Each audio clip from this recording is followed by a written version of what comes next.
Hello once again, I am Mario the Artisan Rogue, and I am here with something of a small haul of things that I picked up just a weekend or so ago. The first one we're going to start off with is, this one isn't really connected, well, there were two different locations. Let me start off with that. This first one was, I went to the store called Five Below. Now, if you don't have those in your area, they're kind of like an Ollie's or like a second chance kind of retail store. Sometimes they sell first run stuff, but they have a lot of things like books that maybe didn't sell or toys that were overstock. Now, I don't know the real history behind this.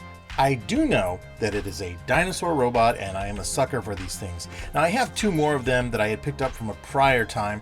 There were only 3 released in this particular release, and the artwork is kind of cool. It's very shiny, very everything. But looking at the side here, you can tell this is not so much a transformer as a reformer of sorts. The company that put it out, oh, and something just came loose. Oh, look, right there.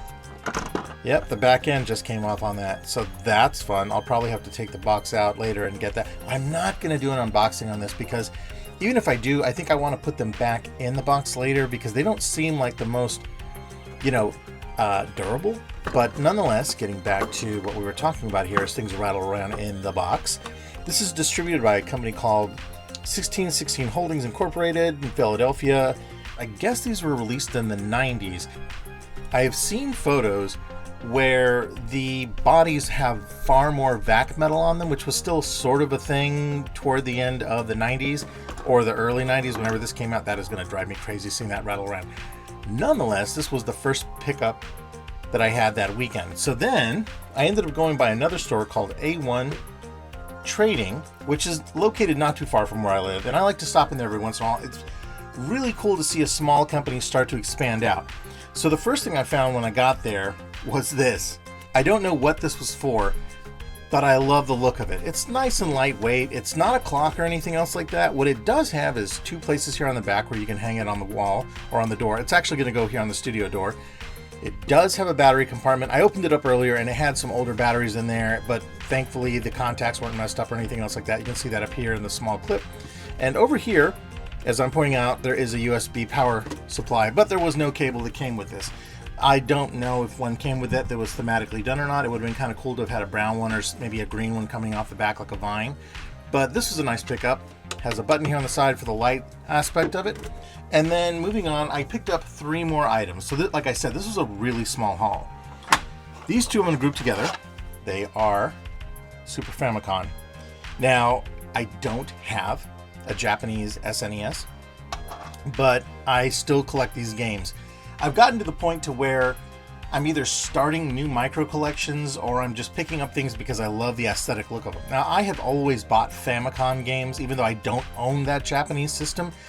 And with these, the labels are even more colorful and more beautiful. This reminds me so much of Negisaurus. I've done reviews on their tools before, and it was just a really cool looking graphic. And, aside from that, it's in really good condition. Not really any yellowing or anything else like that. Really nice.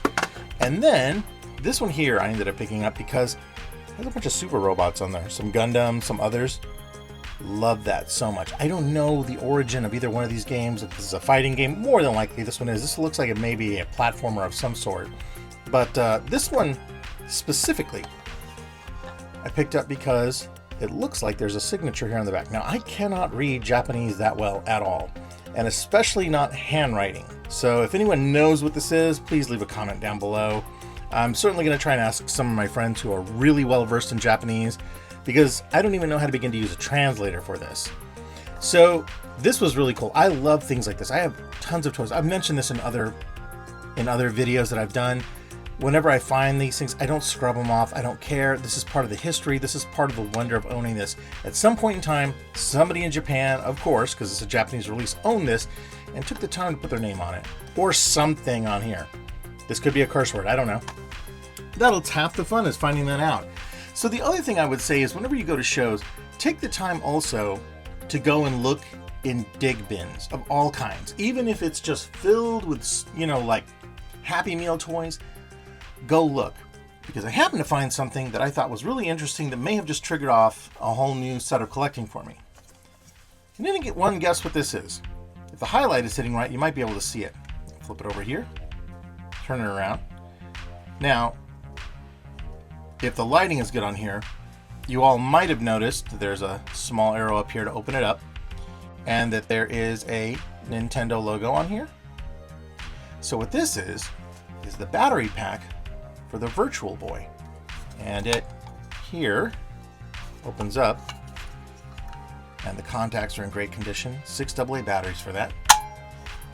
And it locks down just fine. There's really no scratches or anything on there.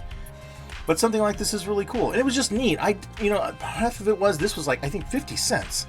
So I wasn't going to let that go by. Oh, prices. Okay. So 50 cents for this battery pack here for the Nintendo Virtual Boy. And then this was 10 bucks, I believe. Or no, 7. This was on 7. It was on clearance. And then this was 10, I believe. And then $5 for each one of these. Yeah, so that was my total haul. With all that said, thank you so much. I am Mario, the Artisan Rogue. I appreciate you guys watching, and I will catch you guys in the next video.